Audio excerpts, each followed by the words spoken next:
नमस्कार, मैं Harendra Singh Tomar, founder and CEO एग्जामशाला।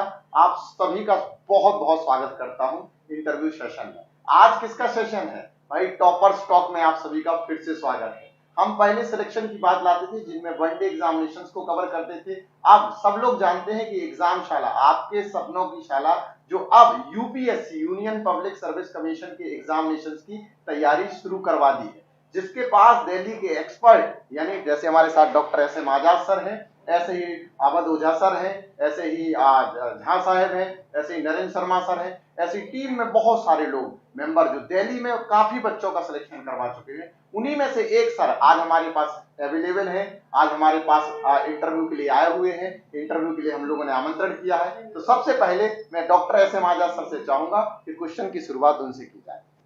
Very very good evening to Surat people. और शायद सूरत में मैं पहली बार फील कर रहा हूँ कि इस प्रकार की योजना, इस प्रकार का सिस्टम पहली बार लाया गया है। एक बड़ा ही वाइब्रेंट और ब्रिलियंट कहा जा सकता है 25-26 साल का जवान जो ऑलरेडी आईपीएस कर चुका है, यानी आईपीएस के पद पे होते हुए भी फिर से उसकी कहा जा सकता है तीव्र भूख जो है कि नहीं, उसको यहाँ तक ले आई है कि वो इन दिनों आईएएस के प्रतिस्पर्धा में आईएएस का रैंक हासिल कर चुका है। तो आइए गुजरात वासियों, इंटरैक्टिव सेशन में मैं इनसे कुछ सवाल करता हूं ताकि आप कुछ सीख सकें और सीखने के साथ उस चीज को आप फॉलो करें और आपको कैसा फील होता है मैं उसकी बात करता हूं।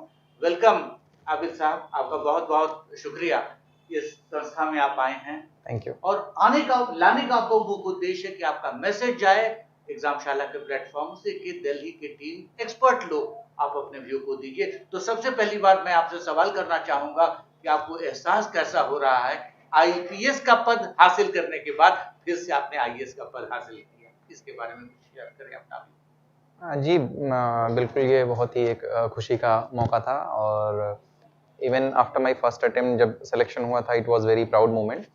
बट अभी जब selection hopefully as an IAS हो जाएगा और आईएएस सर्विस एलोकेट हो जाएगी, so it will be a much more prouder moment, क्योंकि ऐसा हमेशा था कि आई गेट द अपॉर्चुनिटी जहाँ पे ग्रास रूट लेवल पे काम किया जा सके, specially in the field of education health sector में अगर अपॉर्चुनिटी मिलती है तो I would say it is a very proud and happy moment for me as well as my family. एक दूसरी सबसे बड़ी बात है कि लोगों के अंदर एक बहुत बड़ा कंफ्यूजन बना हुआ है। मैं पिछले 16-17 साल से एक एडमिशन के साथ साथ मेंटोर के रूप में एक सिविल सर्वेंट होने के नाते एक जो फियर साइकोसिस बच्चों में देखता हूँ वो यह देखता हूँ कि बच्चे ये सवाल करते हैं कि मैं गांव से बिलोंग करता हूँ, मेरी हिंदी अच्छी नहीं है, मेरी उर्दू अच्छी नहीं है, मेरी गुजराती अच्छी नहीं है। जबकि आपका बैकग्राउंड, आप प्लीज शेयर करें अपना व्यू कि ऐसी कोई बाध्यता जैसी चीजें या अड़चन जैसी चीजें नहीं हैं, क्योंकि आप उसका जीता जागता उदाहरण। Definitely, like थोड़े challenges आ सकते हैं because of the background from which we come from. Like I come from a rural background जहाँ पे I have lived in a remote village. तो starting में थोड़े challenges होते हैं, but what is required is कि हम we keep on putting the consistent effort and we keep on dreaming. और अगर मैं ये चीज़ करके over the period of time achieve कर सकता हूँ कुछ, तो आई बिलीव कि ईच एंड एवरी एस्पिरेंट जो भी है, जो लोग भी सपने देखते हैं, with their consistent effort they can achieve their dreams. एक और चीज आप बताएं कि लोग को फील होता है कि इतने यंग बच्चे कैसे हो जाते हैं, तो उसमें कुछ ट्रिक, कुछ मोटिवेशन वाली चीज बताएं, क्योंकि बच्चे हमेशा सवाल करते हैं कि कब से शुरू करें, कहां से शुरू करें और न्यूज़पेपर का क्या रोल है, भूमिका है। क्योंकि बच्चे जो रिमोट एरिया से हैं, यहाँ तक कि जो एक अच्छे स्कूल से भी हैं, न्यूज़पेपर जैसी चीजें, पब्लिक अवेयरनेस का जनरल अवेयरनेस जैसी चीजें उनमें नहीं है। उसमें आप बच्चों को क्या मैसेज देना चाहें, क्या बताएंगे? पहली चीज़ मैं ये कहना चाहूँगा, कोई ऐसी एज सच ट्रिक जैसी चीज़ नहीं है। एंड जो ज़रूरी है वो, जैसा मैंने पहले कहा कि एक कंसिस्टेंट एफर्ट की ज़रूरत होती है। और रही बात न्यूज़पेपर की, तो newspaper is something which is not just required for civil services और any state PCS preparation, but it is very much important for us to be a very much like kind of informed citizen, कि जहाँ पे हम एक normal life जीते हुए भी हमको ये ज़रूरत होती है कि हम जाने कि आसपास चीज़ें क्या हो रही हैं, हमारे आसपास क्या कैसे हो रहा है। As a informed citizen it is very important to know the things that are happening around us. तो from that perspective we should have that curiosity कि जहाँ पे हम नॉर्मल न्यूज़पेपर्स को इनकलकेट कर सकते हैं हैबिट को, and over the period of time it becomes useful for multiple examination. That's wonderful. Is it necessary? Is there any parameter regarding that? A person from the affluent society, affluent family, or he should have a very good background of what English and other part of that. Is it mandatory part of that? As this kind of fear psychosis is prevailing, not only the remote or urban area, even the people, those who are residing in the urban cities, this kind of tendencies are there. What is true regarding that? I wanted to know your pragmatic experience regarding this one, please. I would say there is nothing as such one has to be from like very influential family or anything like that. But yes, definitely, if you do not know the language initially, there will be challenges. So, but you need to keep working hard for that. You need to be consistent. जहाँ पे आप daily कुछ words सीखोगे नए words. Like when I started reading the newspaper during my college days, बहुत सारी ऐसी चीजें होती थी कि जहाँ पे नहीं समझ में आता था, बहुत सारे वर्ड्स मिलते थे, बहुत सारे नए कॉन्सेप्ट्स मिलते थे जो नहीं समझ में आते थे. But over the period of time by making small small notes, उन वर्ड्स को जो नए वर्ड्स आ रहे हैं उनके बारे में क्यूरियोसिटी होना कि इसको कहाँ पे कैसे यूज किया जा सकता है. Like in around like 6, 7, 8 month we get to know lot of things. बहुत सारे नए वर्ड सीखने को मिलते हैं जिससे वोकेबुलरी आपकी स्ट्रांग होती है और at the same time how to use them, किस कंटेक्स्ट में क्या बोला जा रहा है. So over the period of time with proper effort anyone can do it. अभी रिसेंटली एक अजीबोगरीब चीज, एक अजीब न्यूज आई है या स्टैटिस्टिक देखा जा रहा है कि हिंदी में लिखने वाले बच्चे का रेशियो बहुत मिनिमल है, पुअर है, और ये बड़ा ही डिस्करेजिंग रिमार्क है. Is it true there are something such kind of tendency over there कि हिंदी वाले पिछड़ रहे हैं, या कहा जा सकता है कि उनके रीजनल लैंग्वेजेस वो पिछड़ रहे हैं, उनका रेशियो पिछले 3 साल से कंसिस्टेंसी देखा रहा है, पिछड़ रहा है. इस बारे में आपका क्या व्यू हो सकता है? आई am not very much informed about कि क्या एग्जैक्टली है स्टेटिस्टिक्स, तो मैं उसके बारे में कोई कमेंट नहीं करना चाहूँगा. बट हाँ, ये होता है कि इन इंग्लिश मीडियम थोड़े कंटेंट वगैरह जो रिसोर्सेज हैं वो थोड़ा इजीली अवेलेबल हैं कंपेयर टू इन द जो रीजनल लैंग्वेज या हिंदी लैंग्वेज के होते हैं जो रिसोर्सेज पढ़ने होते हैं. सो फ्रॉम दैट पर्सपेक्टिव थोड़ा चैलेंजिंग होता है, but I am not exactly aware कि क्या स्टेटिस्टिक्स हैं, तो उसके बारे में मैं कमेंट नहीं करना चाहूँगा. और भी रिव्यू आ रहा है कि इंग्लिश के क्वेश्चन और हिंदी के क्वेश्चन, इंग्लिश के क्वेश्चन का जो हिंदी ट्रांसलेटेड वर्जन है हॉरेंडस है, वो बहुत डिफिकल्ट है, टिपिकल है, जो कि लड़कों का जो रेट कम हो रहा है इसके पीछे एक बहुत बड़ी बात ये नजर आती है. What is your view regarding this? I am not very sure about that sir, so yeah I am not sure. अच्छा, ये मैं कल कहीं आपका इंटरव्यू देख रहा था. पहले तो सबसे पहले आपको ढेर सारी शुभकामनाएं. बहुत बहुत शुक्रिया. और मैं कल कहीं आपका इंटरव्यू देख रहा था यूट्यूब के माध्यम से, तो मैं उसमें चीज आपका एक पकड़ा था कि आप जब पहली बार 2019 में अब सिविल सर्विस एग्जामिनेशन में जब आपने आईपीएस रैंक किया, उस समय आपने बताया कि मैंने कुछ क्वेश्चन ऐसे थे कि जो मुझे शायद इंग्लिश में ना समझ में आए हो, पर मैं अगर उस क्वेश्चन को हिंदी में देखता तो शायद उस समय मुझे वो क्वेश्चन समझ में आया जाता. तो क्या ऐसा भी है कभी कभी कि बच्चे को दोनों लैंग्वेज को भी प्रेफरेंस देना चाहिए एग्जाम के टाइम पर? हाँ, जैसे ऐसे होता है कि चूंकि इन यूपीएससी मेंस और इवन प्रीलिम्स एक ट्रांसलेशन अवेलेबल होता है, तो कुछ चीज़ें ऐसी होती हैं जिसका इंग्लिश वाला थोड़ा नहीं समझ में आता है. So when we take hint from the Hindi version थोड़ा हेल्पफुल हो जाता है. But it depends in the particular context, उस क्वेश्चन के कंटेक्स्ट में. जैसे मतलब 2017 मेंस में था क्रायोस्फेयर के बारे में एक क्वेश्चन था, तो मुझे एग्जैक्टली मतलब नहीं पता था क्रायोस्फेयर का, बट हिंदी में it was somewhere related to him और समथिंग लाइक दैट. तो थोड़ा उससे हिंट मिल गया कि अच्छा इसका मतलब ये हो सकता है जहाँ पोल्स वगैरह की बात की जा रही हो. तो उस पर्सपेक्टिव से I was able to answer that question, not very like decently but yeah to certain extent. तो ये होता है कि अगर थोड़ा थोड़ा आइडिया दोनों का रहेगा तो बेहतर रहता है. बिल्कुल. अच्छा, अब ये एक चीज मेरे दर्शक हैं वो भी शायद ये पूछना चाह रहे होंगे कि जब आप एक पढ़ाई के दौर में होते हैं तो आपके पास बहुत सारा समय होता है, आपके पास पूरा दिन पड़ा हुआ है, आप जब चाहें तब पढ़ सकते हैं, जैसी प्लानिंग चाहें वो कर सकते हैं. जब 2019 में आपका चयन हो गया और आप एक आईपीएस ट्रेनिंग प्रोग्राम में थे या किसी भी दौरान उस समय जो भी गवर्नमेंट की फॉर्मेलिटीज चल रही थी उसमें थे, शायद उतना समय नहीं मिल पाता होगा जितना प्रिपरेशन के दौरान मिल रहा था, फिर भी आपने 500 प्लस से रैंक 203 पर लाकर खड़ी कर. तो ये क्या रहा? मतलब उस समय भी कम था आपके पास और ऐसा कोई कोचिंग का रिसोर्सेज नहीं या इतने ज्यादा नोट्स नहीं या डेली न्यूज़पेपर ना पढ़ पाना, फिर भी आपका रैंक बहुत बढ़िया और इस समय आप आईएएस की पोजीशन पे पहुंच गए, कैसे? पहली चीज ये कि मतलब like once we join any service तो मोस्ट ऑफ द सर्विस में अपॉर्चुनिटी होती है कि we can go for 1 year of EOL extraordinary leave. तो I did not go for the training. मैं ट्रेनिंग पे ना जा करके मैंने वो लीव ले रखी थी जिससे मुझे मोर और लेस सिमिलर टाइम मिला the time that I had in earlier preparation. But हाँ, प्रीलिम्स के लिए बिल्कुल बहुत कम वक्त मिला था, क्योंकि रिजल्ट के आने के बाद लगभग 20-25 दिन का वक्त मिला था आफ्टर सेलिब्रेशन एंड ऑल।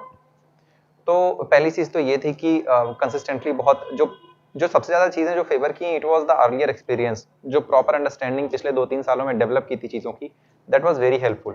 तो वो चीज़ तो थी ही साथ में, और कुछ-कुछ चीज़ों को फाइन ट्यून करने की ज़रूरत थी। तो स्पेशली मुझे ये पता था कि मेरी वीकनेस की जो एरिया रही है, ऑप्शनल में अच्छे मार्क्स नहीं आए हैं, so I try to work on that. थोड़ा एस्से में काफ़ी सारी प्रैक्टिस की, तो जो वीकनेसेस वाली एरिया थी उनको वर्कआउट करके उसमें इम्प्रूव किया काफ़ी हद तक। तो उसमें इम्प्रूवमेंट की वजह से मतलब रैंक में भी इम्प्रूवमेंट आया। और ये एक क्वेश्चन मेरा एकदम पर्सनल वाला है कि जो करंट अफेयर है, बच्चे क्या करते हैं कि न्यूज़पेपर भी रीड करते हैं, और एक नहीं दो न्यूज़पेपर, दो या तीन न्यूज़पेपर रीड करते हैं, साथ ही साथ किसी डेली करंट अफेयर को भी उठाते हैं या फिर मंथली मैगजीन को भी उठाते हैं। जैसे मैं दर्शकों को बताना चाहता हूँ, एग्जाम शाला संपूर्ण करके करंट अफेयर लॉन्च करती है हर 15 दिन के अंदर। वो करंट अफेयर चलो मान लेते हैं वो भी किसी ने उठा लिया, किसी और भी इंस्टीट्यूट या पब्लिकेशन की करंट अफेयर ले लिया, आपने भी ली होगी। तो ये भी मीडियम अच्छा है या फिर पर्टिकुलर करंट अफेयर को कैसे टारगेट किया जाए, वो थोड़ा सा बताइए बच्चों इन माय ओपिनियन, पहली चीज़ की newspaper reading is very important. That habit in itself gives very broad perspective, क्योंकि पहली चीज़ यू गेट टू लर्न कि क्या चीज़ आप खुद से एक्सट्रैक्ट करते हो कि हाँ ये चीज़ इंपॉर्टेंट है, ये चीज़ इंपॉर्टेंट नहीं है, तो उससे आपकी एक अच्छी अंडरस्टैंडिंग डेवलप होती है। So that is the first thing कि न्यूज़पेपर पढ़ना तो मस्ट है, आप कुछ भी किसी भी कोचिंग का कुछ भी पढ़ते रहें, बट एक न्यूज़पेपर पढ़ना इज़ मस्ट, क्योंकि उसमें बहुत सारे अच्छे-अच्छे आर्टिकल्स आते हैं और बहुत अच्छे-अच्छे राइटर्स होते हैं जिनसे बहुत अच्छी होलिस्टिक एक अंडरस्टैंडिंग डेवलप होती है। बट उसके साथ-साथ में बिल्कुल किसी भी कोचिंग का आप मतलब अगर लगता है it depends on the individual to individual कि किसको क्या पसंद आ रहा है, तो they can read anything and after that they can sort out कि क्या उनके लिए, क्या उनको सूट कर रहा है, and it depends on individual to individual. और at the same time as we were talking कि हम लोग डेली क्विज के प्रोग्राम्स वगैरह भी कर सकते हैं, जिसमें हम डेली क्विज में कुछ कुछ क्वेश्चन सॉल्व करते हैं, तो उससे काफ़ी फायदा होता है। तो जो चीज़ें हमको सीखने को नहीं मिलती हैं, वो चीज़ें हम फिर डेली क्विज के प्रोग्राम्स के थ्रू सीख सकते हैं। उसमें क्या होता है कि डेली क्विज देने से जो चीज़ें हमको लगता है ये इंपॉर्टेंट नहीं थी शायद, उस पर भी इंपॉर्टेंट क्वेश्चन बन सकता है, तो वो चीज़ें कवर हो जाती हैं। एक क्वेश्चन मैं आजाद सर आपसे पूछना चाहता हूँ, जैसे बच्चे इस समय ग्रेजुएशन के दौरान में, कई बच्चों के मन में कंफ्यूजन रहता है कि भाई अभी से प्रिपरेशन करें या ना करें ग्रेजुएशन, क्योंकि हमारे गुजरात का ऐसा कल्चर ही है कि भाई एक बार ग्रेजुएशन हो जाए, आप फ्री हो जाए, फिर फुल फ्लैश फ्री होकर फिर तैयारी शुरू करें। तो आपके हिसाब से क्या मैसेज रहेगा हमारे स्टूडेंट के लिए, अभी से तैयारी करें ग्रेजुएशन के साथ, ग्रेजुएशन कंप्लीट हो? देखिए होता क्या है जी इंसान का ह्यूमन साइकोमोटर होता है, जी और इंसान के अंदर उसकी स्किल की एप्टीट्यूड वो जब 5वीं क्लास से 6ठे क्लास में जाता है तभी से शुरू होता है। मैं इंजीनियर बनूंगा, मैं डॉक्टर बनूंगा, मैं अधिकारी बनूंगा। धीरे धीरे उस चीज में उसका इंटरेस्ट होता है, उसका झुकाव होता है, लगाव होता है, आगे बढ़ता जाता है। लेकिन +2 करने के पहले टारगेट फिक्स्ड हो जाता है अच्छा कि उसको इंजीनियरिंग में जाना है, उसे मेडिकल में जाना है, उसे एलएलबी करना है, उसे fashion designing whatsoever is that. इस चीज को देखते हुए मैंने देखा है अपने इस तजुर्बे में एक माइंड सेट तैयार हो जाता है, और उसके लिए वो सिंक्रोनाइज करता है सिस्टम को, और किसी न किसी आधार पर, जैसे एनसीईआरटी बुक्स जी प्राथमिकता दी जाती है 6ठी जी की, तो एनसीईआरटी को पढ़ने का तरीका समझे और उस टारगेट को शुरू से लेकर के चलता है जी। कि वो बिल्कुल, चूंकि इतिहास रहा है, जी। क्या कारण है कि 21 साल का लड़का क्यों हो जाता है सैटिन हसन से लेकर टीना दावी तक, रीजंस क्या है? उसके एप्टीट्यूड तैयार थे अर्ली एज में, और वक्त आते आते बिना किसी वेस्टेज ऑफ टाइम के उस चीज को अचीव करते थे। तो माइंड सेट करना पड़ेगा, टारगेट फिक्स करना पड़ेगा उनको, और इसमें सबसे बड़ी भूमिका पेरेंट्स की होती है, दूसरी भूमिका होती है मेंटोर की होती है। और मेंटोर में ये कहना चाहूंगा आपके प्लेटफॉर्म से कि 2 तरह के लोग होते हैं। एक टीचर होता है जो हमेशा कोर्स की बात करता है, कोर्स पढ़ाता है, लेकिन मेंटोर क्या है, एक मैकेनिज्म डायनामिज्म को सामने लाता है, उसको सोचने समझने की कैपेसिटी को डेवलप करता है, प्लस उसके इंटरेस्ट को, जिज्ञासा को डेवलप करता है, जिसके कारण बच्चे उस वाइब्रेंट आइडिया से देखते हैं। इसका जीता जागता उदाहरण क्या है, एक रूरल बैकग्राउंड के बच्चे को देखिए, एक अर्बन बैकग्राउंड पब्लिक स्कूल के बच्चे को देखिए, वो डेली न्यूज़पेपर रीडिंग प्रेयर के बाद पढ़ाई जाती है, वो चीजों को डिकोड कर लेता है। एक और बहुत इंपॉर्टेंट मैं मैसेज देना चाहूंगा कि 50% बच्चे को क्वेश्चन समझ में नहीं आता, जिसके कारण गलतियां होती हैं, नहीं समझ पाता है। उसके पीछे कारण क्या है, वो चाहे इंग्लिश लैंग्वेज हो चाहे हिंदी लैंग्वेज हो, उसको डिकोड नहीं कर पाता है। ये बेसिक फेनोमेना है, न कि यूपीएससी की बात कर रहा हूँ, चाहे बैंक किसी भी सेक्टर का एग्जामिनेशन हो, उसको सबसे बड़ा प्रॉब्लम क्या आता है, चैलेंजेस क्या है कि क्वेश्चन को वो समझ। मतलब अगर आप ग्रेजुएशन के फाइनल ईयर में है, फर्स्ट ईयर में, सेकेंड ईयर में है, तो तैयारी अभी से शुरू कर दे, क्योंकि हम जानते हैं कि बारिश की बड़ी बूंदें छत में छेद नहीं कर पाती, पर छोटी सी बूंद जो बार बार फर्श पे गिर रही होती है, हम देखते हैं कि छेद करने में सफल हो जाती है। तो एक क्वेश्चन और सर से, सर ये ऑप्शनल को लेकर है, कई बच्चे ऐसे होते हैं कि जिनका बैकग्राउंड साइंस होता है, मैथमेटिक्स काफी अच्छा है, मैथमेटिक्स बैकग्राउंड भी बढ़िया रहा है, फैमिली से भी अच्छी बिलोंग की कि उनके टीचर भी मतलब जो रहे उन्होंने भी मैथ्स को टारगेट किया। कई बच्चे ऐसे भी होते हैं कि जिनके पेरेंट्स टीचर हैं एज किसी हायर सेकेंडरी स्कूल में, वो भी मैथमेटिक्स पढ़ाते हैं, बैकग्राउंड बहुत अच्छा है। तो क्या ऑप्शनल भी मैथ्स ही लिया जाए या स्कोरिंग कोई सब्जेक्ट है तो बताइए ऑप्शनल के लिए। मैथ्स एज सच ऐसे है कि कोई subject it depends on the individual कि कौन सा सब्जेक्ट में कौन कैसा स्कोर कर सकता है। मैथ्स अपने आप में बहुत स्कोरिंग सब्जेक्ट रहा है जिसमें बहुत अच्छी अच्छी परफॉर्मेंसेज लोगों ने दी हैं। तो डेफिनेटली ऐसा होना चाहिए कि कभी भी ऑप्शनल चुनने से पहले जो मैं बिलीव करता हूँ वो ये है कि आपका इंटरेस्ट होना चाहिए उस सब्जेक्ट में, रेदर देन कि हम ये ट्रेंड पे जाएं कि कौन सा ट्रेंड चल रहा है। जैसे अगर एग्जांपल के लिए मैं देखूं कि मैकेनिकल इंजीनियरिंग हार्डली बहुत कम लोग लेते हैं, बट मुझे बिलीव था कि अगर मैं लेता हूँ उसमें मेरा इंटरेस्ट है तो मैं उसमें हार्ड वर्क पुट इन कर पाऊंगा। तो सेम वही चीज़ होती है कि अगर हम कोई ऑप्शनल लेते हैं और उसमें अगर डीप इंटरेस्ट नहीं होगा, तो चूंकि ऑप्शनल को थोड़ा डीप जाके पढ़ना होता है, तो अगर इंटरेस्ट नहीं होता है, शैलो नॉलेज से थोड़ा कम काम चलता है ऑप्शनल का। तो इसलिए इट इज़ वेरी इंपॉर्टेंट कि हम सबसे पहला जो क्राइटेरिया हो मेरे हिसाब से वो ये होना चाहिए कि आपका उस सब्जेक्ट में इंटरेस्ट होना चाहिए। बाकी सेकेंडरी क्राइटेरिया तो थर्डली होते हैं कि क्या ट्रेंड चल रहा है अभी, किसके कंटेंट इजीली अवेलेबल हैं, आपको पीयर ग्रुप उस चीज़ का मिल पा रहा है कि नहीं, क्योंकि पीयर ग्रुप से काफ़ी फायदे होते हैं, आप आइसोलेशन में अकेले नहीं पढ़ सकते। तो इसीलिए बाकी ये सारे फैक्टर्स हैं, but interest is the primary factor. After that peer group, content कितना अवेलेबल है, रिसोर्सेज कैसे अवेलेबल हैं, और साथ में ट्रेंड क्या चल रहा है, उसके बेसिस। दो क्वेश्चन और हैं जो अंतिम मेरे क्वेश्चन रहेंगे, फिर आजाद सर को मैं बोलूंगा कि वो भी क्वेश्चन पूछे। पहला क्वेश्चन तो मेरा ये है कि इंटरव्यू का जैसे ही सुनता है बच्चा तो बड़ा घबरा सा जाता है कि यार ये इंटरव्यू को कैसे टैकल करें। जब आपका इंटरव्यू हुआ था तब आपको भी ऐसी नर्वसनेस थी कि यार इंटरव्यू कैसा रहेगा और क्या क्या प्रॉब्लम फेस करनी पड़ेगी, और जैसा आप एनवायरनमेंट पहले बनाए थे इंटरव्यू के, जब आप वहां गए तो क्या एक्चुअल वैसा डर था या फिर सब नॉर्मल था, कैसा था? पहले डेफिनेटली मतलब थोड़ा नर्वसनेस होती है, not just in the first attempt, even after giving the first attempt, दूसरे अटेम्प्ट में भी जब अभी मैं इंटरव्यू देने गया था तब भी थोड़ी नर्वसनेस थी कि हाँ, क्योंकि बहुत थोड़ी अनप्रेडिक्टेबिलिटी होती है कि कौन से टाइप के क्वेश्चन पूछे जाएंगे। But after getting into the room everything becomes very normal. बहुत अच्छा मतलब बहुत ही प्लेजेंट सा एक्सपीरियंस होता है कि मतलब the kind of question generally जो पूछे जाते हैं, कोई भी ऐसा question generally it will be somewhere related to you, it will try to test your personality from multiple dimensions. तो मैं कहूँगा कि जनरली थोड़ी नर्वसनेस होती है जाने से पहले, but after getting into the room everything is very pleasant और बहुत अच्छा होता है एक्सपीरियंस। अब एक क्वेश्चन जो पर्सनल है, कल हमारी एक स्टूडेंट है यूपीएससी की, वो आपसे भी शायद जिक्र कर रही थी और हमसे भी पूछ रही थी, कई बार कैसा होता है कि जब आप रिदम को फॉलो करते हैं, आप बराबर कंटिन्यूली तैयारी कर रहे हैं, अचानक से सडन एक प्लान चेंज हो जाता है। जैसे मान लो घर में किसी की तबीयत खराब हो गई, अचानक से किसी दोस्त की पार्टी में चले गए या किसी प्रोग्राम में चले गए, या हम सोशल मीडिया एक्टिविटीज में चले गए, आजकल वेब सीरीज का बड़ा क्रेज है मार्केट में, उसको टाइम दे दिया, क्रिकेट को टाइम दे दिया, फिर देने के बाद बड़ा गिल्ट होता है बच्चों को कि यार 5 घंटे खराब हो गए, 6 घंटे खराब हो गए। तो ऐसे में गिल्ट करना जरूरी है या जो हो गया है उसको एक्सेप्ट करके आगे बढ़ना, या क्या चीजों को इग्नोर करना चाहिए, इसको कैसे मैनेज किया जाए? आई थिंक बहुत सारी ऐसी चीज़ें होती हैं, बहुत सारे ऐसे अनप्रेसिडेंटेड इवेंट्स हो जाते हैं, या इवन नॉर्मली कि जहाँ पे हमारा टाइम वेस्ट हो जाता है इन चीज़ों को लेकर के। बट उसमें अगर थोड़ा गिल्ट आए, वो अगर आपको मोटिवेट कर सके then it is good, but rather than कि बहुत ज़्यादा ऐसा गिल्टी फील करें और हम कुछ एक्शन में ना लेके आएँ, तो दैट इज़ नॉट गुड। मैं व्हेन आई वाज प्रिपेयरिंग 2018 के जब प्रीलिम्स क्लियर नहीं हुआ था, तो 2018 से 2019 आई स्टडीड एवरीथिंग। काफ़ी हद तक मैंने अच्छे से पढ़ाई कर ली थी, और 1 महीने पहले प्रीलिम्स के 1 या 1.5 महीने बचे होंगे, मेरे भाई का ऑपरेशन हुआ था एंड ही गॉट ऑपरेटेड, और मैं हॉस्पिटल में मुझे ऑलमोस्ट 20 दिन रहने पड़ गए थे। तो I was not even sure कि मैं उस 20 दिन में मैं कुछ भी पढ़ाई नहीं कर पाया था। I had to take care of him. उस 20 दिन में मुझे बिल्कुल नहीं पता कि मैं क्या 2019 का प्रीलिम्स दे भी पाऊंगा कि नहीं।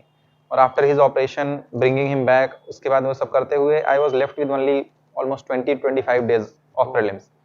तो आई थिंक पूरे अगर प्रीलिम्स के 1-1.5 महीने पहले अगर ऐसी कोई चीज़ हो जाती है तो पूरा आपका थोड़ा जो लय होती है वो टूट जाती है definitely, but that is something much more important than my examination, क्योंकि उसकी लाइफ, उसका वो करना, उसका health was my first priority की भले एग्जामिनेशन में जैसा होगा देखा जाएगा, but that was my primary priority कि हाँ वो ठीक हो जाए। तो उसके बाद में एवरीथिंग वेंट वेल ऑल्सो, ठीक है। तो वो चीज़ रहती है कि बहुत सारे ऐसी चीज़ें हो जाएंगी जिसमें मतलब आप एक्सपेक्ट नहीं करोगे and they will not be, everything does not go according to our plans, but all that we need is कि अगर कोई प्लान में कुछ गड़बड़ होती है फिर भी हम उन चीज़ों के अंदर इतनी वो रखनी चाहिए कि मतलब अपने अंदर कोशिश करनी चाहिए कि हम उन चीज़ को फिर से रिकरेक्ट कर सकें। यहाँ पे एक सजेशन मैं देना चाहूंगा जो शायद आगे भी करें। एक सबसे अहम मुद्दा होता है, तत्व होता है आदमी का डिसिप्लिन और कमिटमेंट, ये माइंडसेट का गेम है ना। बहुत लोग एक वीक तक नहीं पढ़ते हैं कहीं और किसी काम में, लेकिन उनको जहां वक्त मिला वो अपने को रीओरिएंटेट करते हैं, रीऑर्गेनाइज करते हैं और फिर वही उनका वेनम कंसिस्टेंसी आ जाता है। तो इसमें सबसे बड़ी चीज जो मायने रखती है उसका कॉन्फिडेंस और उसका target. The target should be very much, you can say that clear A part of that. किसी भी सेहत से आप सैफिन हसन से लेके बहुत सारे ऐसे को देखा है कि फादर का जो है कि डेथ होता है लेकिन कहता है कि नहीं मेरा कंडीशंस क्या है, कमिटमेंट है। यहाँ तक कि स्पोर्ट्समैन सचिन तेंदुलकर देखिए, बहुतों को देखा गया। इसमें सबसे इंपॉर्टेंट चीज क्या होती है, उसका टारगेट, उसका मुकम्मल इरादा, उसका कहा जा सकता है दृढ़ इच्छा, उससे कोई भी उसे हटा नहीं सकता। तो मेरा व्यू इस फील्ड में है, क्योंकि मैं बहुत से बच्चों को जीता जागता एग्जाम्पल आप इन्हीं का देख लीजिए, इन्होंने उस कंडीशन में इनका माइंडसेट था और माइंडसेट जिसका होगा। और एक और चीज मैं आपके चैनल से कहना चाहूंगा, UPSC is a game of mindset. UPSC की तैयारी करने के लिए, यूपीएससी प्रिपेयर करने के लिए, पद को हासिल करके आपके माइंडसेट को ठीक करना पड़ेगा, क्योंकि ये सिर्फ इंफॉर्मेशन नहीं है। यूपीएससी इतनी सारी चीजें डाइवर्सिफाइड पढ़नी, आपको इन्वॉल्व होना होगा और हर एक चीज इंटरलिंक्ड है, इंटरकनेक्टेड है और उसकी कनेक्टिविटी को आप अगर याद रखेंगे तो सवाल का जवाब देना आसान होगा, क्योंकि आप अलग कर ही नहीं सकते, इतना एक्सपेंडेड सिलेबस है। इथिक्स, इंटीग्रिटी, एप्टीट्यूड है, पूछिए आज तक नहीं समझ पाए हैं लोग कि इथिक्स, इंटीग्रिटी, एप्टीट्यूड का डायनामिज्म है क्या। It is in a process of progressive, और कहा जाता है कि ये जो दो चीज है, खास करके एसे और एथिक्स, ये बहुत बड़ा मास्टर प्लान है। जो जिसने इस पे कमांड किया उसको ही मिल सकता। इसमें आपकी क्या राय है? बिल्कुल, एस्से में काफ़ी मार्क्स के वेरिएशन होते हैं, तो अगर इवन 100 मार्क्स से लेके 150-60 मार्क्स, कुछ को 100 मिलते हैं, किसी को 150-60 मिलते हैं, तो उस पर्सपेक्टिव से अगर आपको एस्से में कमांड है तो डेफिनेटली परफॉर्मेंस ऊपर जाती है। इवन एथिक्स में भी मतलब हर एक सब्जेक्ट में किसी में भी अगर आपकी कमांड होती है और आप उसमें परफॉर्म करते हैं तो it can bring lot of difference. क्योंकि एक चीज है कि अब तक बच्चे सबसे ज्यादा नेग्लेक्टेड अगर कोई टॉपिक को फील करते हैं तो वो ऐसे उनके दिमाग में यही है कि cow is a 4-footed animal, उसके आगे सोचते ही नहीं है कि अच्छा एट द 11th आवर कर देंगे। जबकि जब से सतीश चंद्रा कमेटी का रिपोर्ट है कि आपका ऐसे कैसा होना चाहिए, ऐसा ड्राफ्ट हो एक डीएम का, एक प्लानिंग हो सके, तो उसको लोग नेग्लेक्ट करते हैं। उसके लिए आपका मैसेज एग्जामशाला के चैनल से क्या होगा कि वैसे कैसे बच्चे अपने ऐसे पेपर जो एक नेग्लेक्टेड है उसके साथ सौतेला व्यवहार होता है।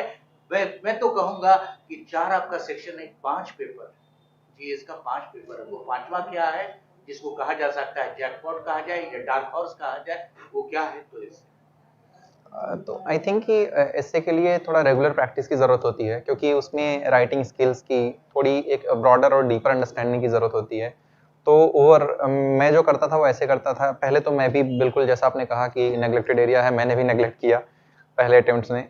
उसके बाद में जब लगा कि दिस इज़ समथिंग जिसमें थोड़ा सा मार्क्स इंप्रूव हो सकते हैं अच्छा करके, तो मैं I use to make small notes पूरे ओवर द वीक, और at the end of that week मैं उस टॉपिक पे, लेट सपोज वाटर पे अगर मैंने कुछ नोट्स बनाए तो at the end of that week मैं वाटर पे कैसे लिखूंगा। फिर कोई अगर सस्टेनेबिलिटी के ऊपर या फेडरलिज्म के ऊपर कोई नोट्स बनाए हैं मैंने हफ्ते भर, तो at the end of that week मैं फेडरलिज्म या उस टॉपिक पे लिखूंगा। इकोनॉमिक रिफॉर्म्स से कुछ बनाए, तो बेसिकली वैसा किया जा सकता है कि you can work on one topic, give half an hour to 1 hour on one topic, and at the end of that week you try to write on that topic for like one essay on that topic. तो इसने थोड़ा improvement किया। आपने काफी वक्त दिया। अब मैं चाहूंगा कि दर्शकों को एक स्ट्रॉन्ग क्या मैसेज दिया जाए जो बच्चे हैं, ताकि उनको इंस्पिरेशन मिल सके। My first message would be that all of you should dream. That is the first thing कि like we all have the capability, कहीं से भी आप हों, कितने भी challenges face कर रहे हों, if we dream and then we consistently put right effort in right direction, then all of us can achieve whatever we are dreaming for. So we should start dreaming and then we should work for it to achieve the success in life. Thank you so much, thank you so much sir, thank you so much आदाब sir, और thank you so much मेरे सारे दर्शकों का बहुत बहुत धन्यवाद। ऐसी मुलाकात करते रहेंगे टॉपर स्टॉक में। Thank you so much, thank you.